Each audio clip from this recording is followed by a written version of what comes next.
Hello there, friends. Welcome back to another episode of Generation Tech. My name is Alan, and in our last video, we discussed the news that Kathleen Kennedy might be departing from Lucasfilm. And we approached this subject like we normally do with most Star Wars subjects. We try to be detached and as analytical as possible. And that's because a lot of people have very strong opinions about Kathleen Kennedy. I think many perceive Kathleen Kennedy as an overbearing individual who tried to wrestle creative control of the franchise and smear George Lucas's legacy by injecting her own personal worldviews. But judging by her work history and by all accounts from the people who work with her, she's just a production manager, a business-minded individual capable of running large, complex movie projects, and not someone who really dabbles in the creative direction. She's just way too high up the corporate ladder, but that doesn't excuse her from the many failures that happened under her watch as president of Lucasfilm, right? The sequels, while financially successful, were divisive and poorly received by the fandom. The Acolyte was also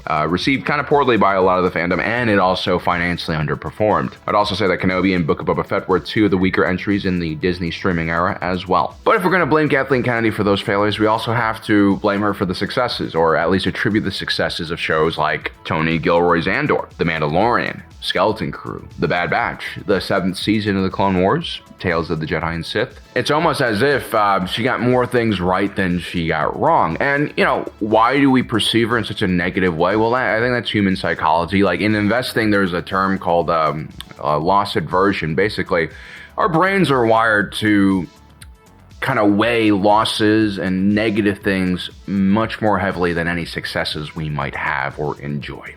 It's just how we're wired. We're kind of a messed up species. And I guess in some ways it's also designed to prevent us from repeating mistakes, although I definitely haven't learned that trick yet. But anyway, let's try to focus on the positive side for once. Let's focus on the things that Disney Star Wars has actually gotten right so far, and this might shape a better understanding of what Star Wars needs to do in the future to, continue existing. And it's quite simple. There's a reason why an ordinary person like me can be on YouTube for more than 10 years talking mostly just about Star Wars. And it's not because I have a lot of interesting things to say about dolphins or because I'm disciplined or professional. I'm not wearing pants right now, and I'm also probably out of focus. My longevity and the reason why I've been doing this for so long is because of how rich the Star Wars universe is. I don't take any credit for it. And that richness comes from the sheer amount of creatives that have contributed to this franchise and have added their own personality and experiences to the world. And it's not just the movie makers and the TV show makers, it's also individuals like Timothy Zahn, it's like BioWare Studios back in the day, and Karen Traviss, who I personally really like, but I just learned she's kind of controversial. But basically, you get enough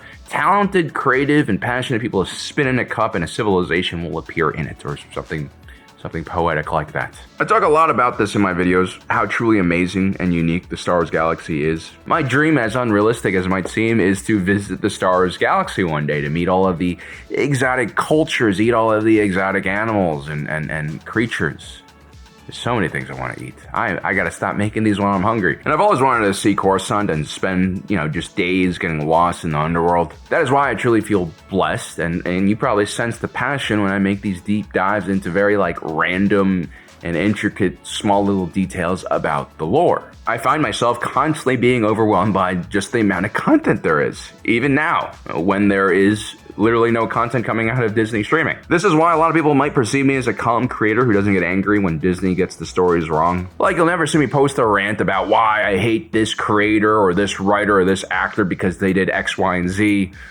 I don't stay away from that because I'm not toxic. I'm a pretty toxic person in some ways. And it's not because I don't care about Star Wars. I do. It's just that in my mind, the franchise is too large, too diverse for just one bad story to ruin it all. And nor do I have the ego to think that somehow my personal view of Star Wars, or my personal version of Star Wars, is the only one that should exist. I truly believe that there should be room for all types of creators and all types of people to make stories for Star Wars. And I think it's awesome that there's entire fandoms where people create fan stories. That's something I hope Disney supports more in the future. So yeah, suburbs in Star Wars, do it. Lesbian witches doing pagan rituals in the woods and being mischaracterized by a bunch of Jedi cops creating a Waco-like situation, do it. If you can't be silly or crazy or cringy or just go out on a limb in a galaxy far, far away, where the hell are you supposed to do that?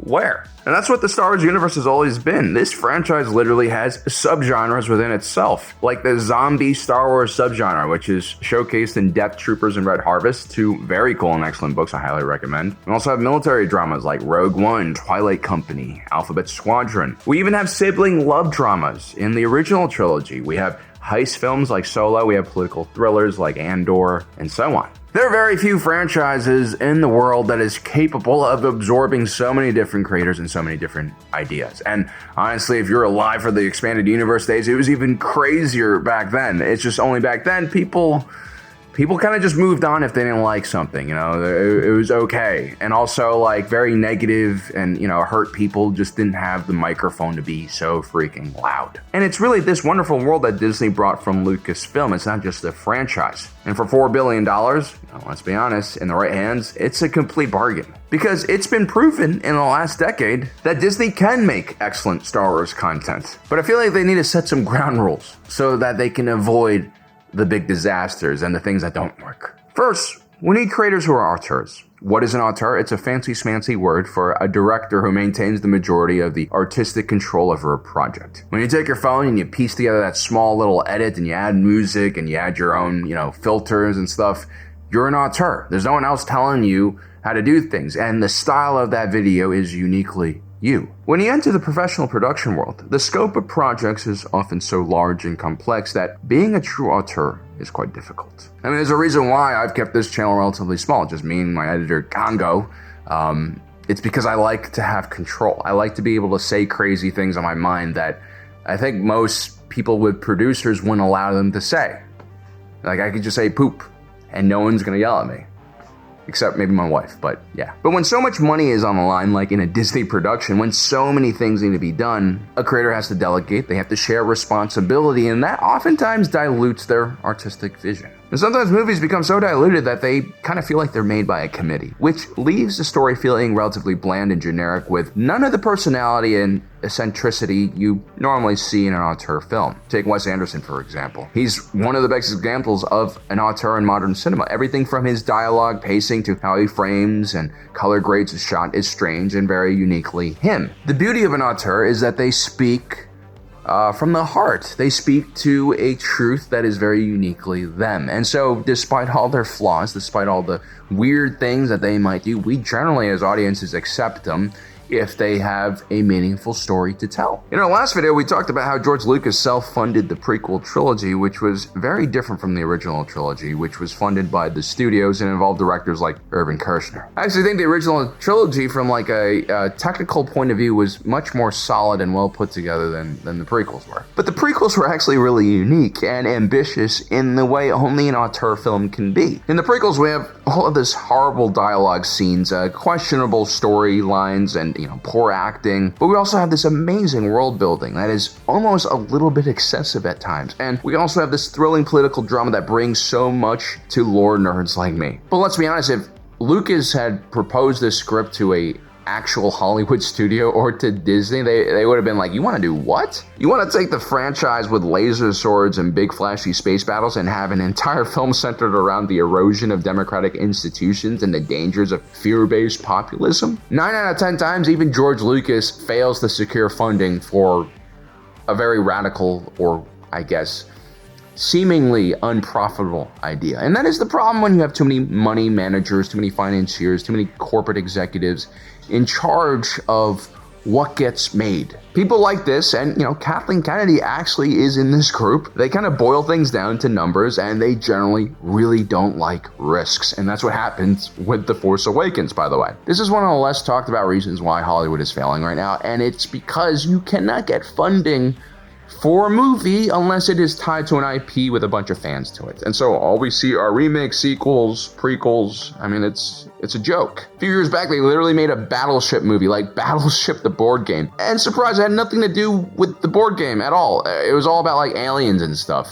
Everyone is crying about the culture war because it's emotional and it's easy to relate to, when in reality, it really is the hyper monetization of everything we treasure and love that is destroying things, including Star Wars. And I say this as a successful investor, not as some like naive kid who's never run a business in his life and who wants to eat the rich or something like that. George Lucas's prequel trilogy was made right before the great financial crisis and the current melt-up we are enjoying, and it is the last of an era. A messy trilogy that is loved today because it feels alive in a way that the sequels unfortunately never will because it is sterile. But the failure of the sequel trilogy is actually not as damning as people make it out to be, because it's been like 10 years and Star Wars is still around and it's had some really great successes recently. Plus, I've been pretty disconnected from the Skywalker saga for years anyway. I'm ready to move on. Like when Luke showed up in The Mandalorian, I was like, cool, but let's get back to what's happening. And that's because Star Wars provides an excellent universe beyond the Skywalker saga for those who are willing and who are daring to explore. I mean, we the fans,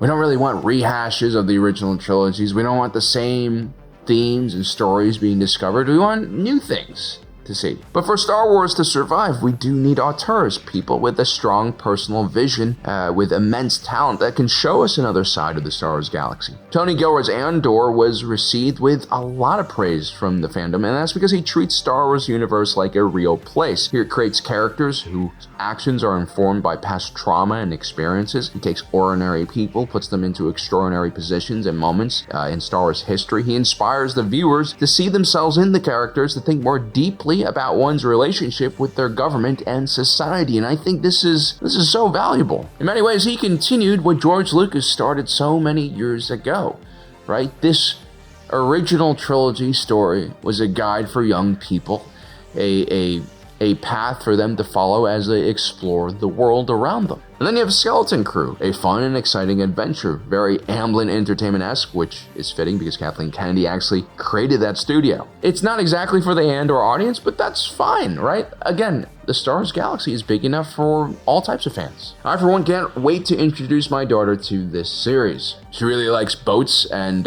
hopefully she'll like starships as well. She oftentimes climbs on that window behind me to kind of look at the river. And then we have shows like The Acolyte, which failed not because of the politics of the creator Leslie Headland. God forbid a lesbian wants to tell her own story in the Star Wars galaxy. The real reason she failed was because she lacked the experience and skill to pull off, which honestly is one of the more unique stories and ambitious stories in recent Star Wars history. I actually think Chimera and Solar are two of the most interesting Force users in the entire Disney Star Wars era, and in my opinion far more compelling than the cookie-cutter heroine that Rey is supposed to portray. And that's no knock against Daisy Ridley. Again, Disney does things well. They hire really good actresses, and Daisy Ridley is a great actress, but her story was clearly designed by a community of people with too many opinions to actually make a unique character. I'd rather see Leslie Headland try 10 times and fail than see another corporate slop movie with no soul.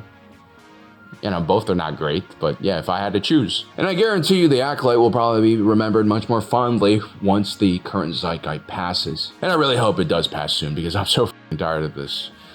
Fear of rejection, fear that your stories will not be received well, that's something that every artist goes through when they're creating content. And it's always those who have the courage to stand by their work that create the most compelling stories, because there is no filter, no attempt to shape the narrative in a way to please the audiences. Everything is raw and truthful. And honestly, audiences today are far more complex than they were like 10, 20, 30 years ago. I mean, we have consume so much content that we expect more. Hollywood can't rely on their old tricks. The nostalgia, having just famous actors or directors headline things, that no longer works anymore. And then we have Dave Filoni. He has grown so much. The Bad Batch is another show I'll have to watch for my kid. It has so much heart, so much wonderful lessons about what a family means. I think George would be proud to see how far he's gone since those first few episodes of the Clone Wars. But just because Dave knows the lore and he respects the lore, he respects the fandom, doesn't necessarily mean he has the ability to be the creative lead for the entire franchise. It also doesn't mean that he has the ability to do like live action TV series. I'm still kind of on the fence about all that. I mean, it was Jon Favreau who made The Mandalorian work. I mean, talk about an auteur. Jon Favreau is responsible for making some of the best cinema content surrounding badass warriors wearing metal suits of armor with jetpacks. No one understands what is cool and what gets a certain demographic of nerds excited more than him. And so we do have all these bright spots. I mean, Disney has done some good things here and there, but the problem is, I think, Disney is really just IP farming Star Wars a little too heavily. I think Kathleen Kennedy, considering her legacy as George Lucas's loyal lieutenant, is not the big villain that we have all painted her as. And honestly, I think as a woman in a male-dominated field, it can be very easy to perceive her as someone who doesn't belong there, or someone who is placed in that position as a political message, which if you understand, her career is as far from the truth as you could imagine. Like, just look at all the movies she's been involved with and produced. I mean, the list is so long, I can't even name it all, but here's a few. She's produced the Jurassic Park series, several of the indie films. She did E.T., she founded Amblin Entertainment. She also produced Twister, The Sixth Sense, Schindler's List, AI Artificial Intelligence, Seabiscuit, Munich, Warhorse, The Gremlins, The Goonies, Back to the Future. I mean, this woman is responsible for many of our childhood memories, whether you like it or not. And no, she wasn't the person who wrote the stories. She wasn't the creative lead, but she was like the adult in the room who corralled all the artists together and made sure that they stayed on, budget and on time, which is a huge deal. Like, you do not want to mess with artists, especially exceptionally talented artists, because they have ego. A lot of them are neurotic and crazy. As a matter of fact, I think you have to be kind of crazy to tell a compelling story. And yeah, Kathleen Kennedy had to deal with all of that, and somehow she made it work. But even Kathleen Kennedy has a boss. And so who actually acquired Lucasfilm and developed the economic and incentive environment surrounding Star Wars that made for too many releases, that pushed Lucasfilm into probably releasing way too many shows? It wasn't Kathleen Kennedy. It was actually Bob Iger. He's the brilliant man who realized the value of IPs. He realized that IPs can create something that is rare in the movie industry, and that is consistent revenue. Like, if you know anything about the investment world, the thing that people tell you is never invest in things people like entertainment. It is a very messy thing, but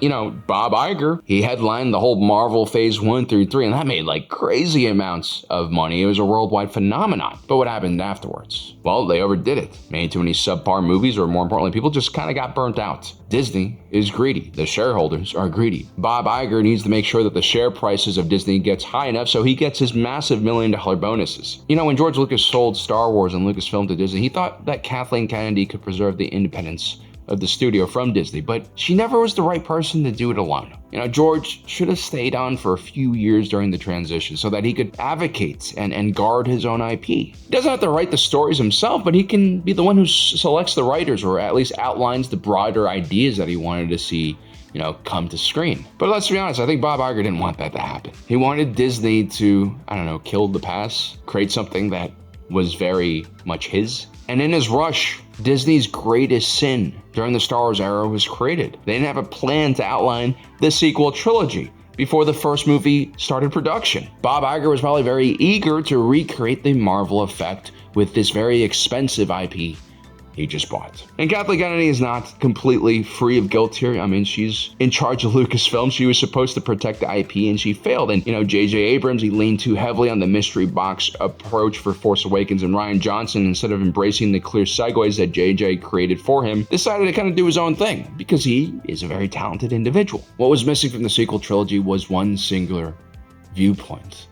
An auteur who, again, could keep things focused, keep things feeling the same throughout all three of those films. And I've always dreamed of talented directors like Ridley Scott doing a Star Wars film, and when Disney first bought Lucasfilm, I thought that's the direction we were going to head into. Or what about Quentin Tarantino or Martin Scorsese? Well, I was naive back then, right? Because today, I can see very clearly. I think Ridley Scott talked about this. He's like, they'll never let me make a Star Wars movie because I'm too dangerous. And what Ridley Scott means is Disney just wants a lot of control, and very talented auteurs like the ones I mentioned, they don't want to have to fight the studios for control.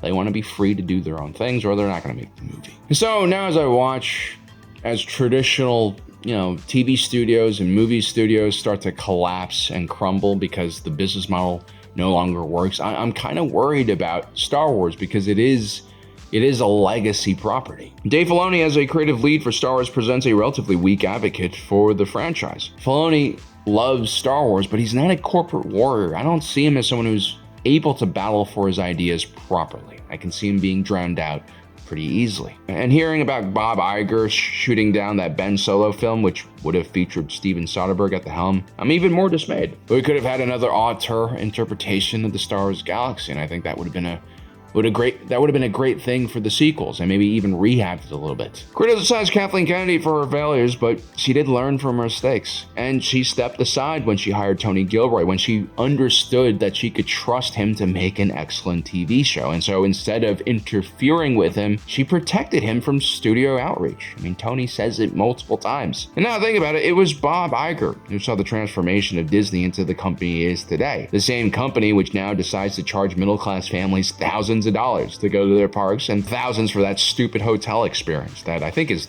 now gone. You know, Disney has never been a completely clean company, but when I was a kid, it was at least accessible. You know, growing up, I was a pretty poor kid. The first vacation I went on was when I was 9, and my parents took me to Disney World. And it cost $700 the whole thing. The flights, the hotel rooms, the park tickets, the food. And it was an experience that I really remembered, and it stays with me today. Back then, the Disney model was get the middle class through the door, sell in volume, build lifelong loyalty, and get the kids hooked. Which isn't terrific, but it wasn't necessarily evil. It's actually like a sustainable business model that looks a little longer into the future, right? But now, it's more like maximize profit, maximize revenue per guest. Milk these suckers for everything they have. I don't give a shit what happens to them. It's very short-term thinking. I mean, like a $5,000 drink at the Hyperspace Lounge, guys. What are you, f***ing nuts? They got us twisted, man. These industry titans, these tech bros and their social media platforms. Like, all people care about nowadays is money. And it's not because we're greedy, it's because it's important. Like, we can't even live nowadays without, you know, having to work 2-3 jobs. Most people are struggling to just keep afloat.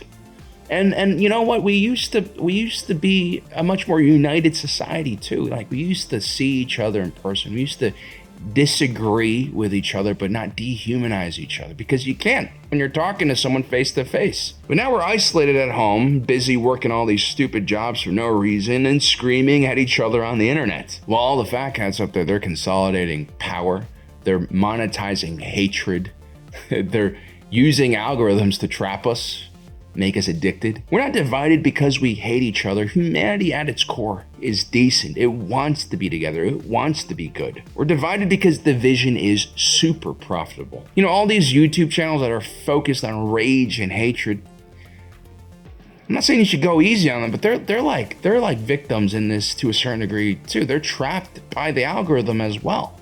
And they're definitely not happy people. You can't make such negative content and then be like an uplifting and happy person in real life. It affects you, you know? The kind of shit you spout out your mouth, it affects your mental psyche. And if we let this continue, very quickly profit is the only thing that will matter in this society we live in. And that is why Star Wars is failing.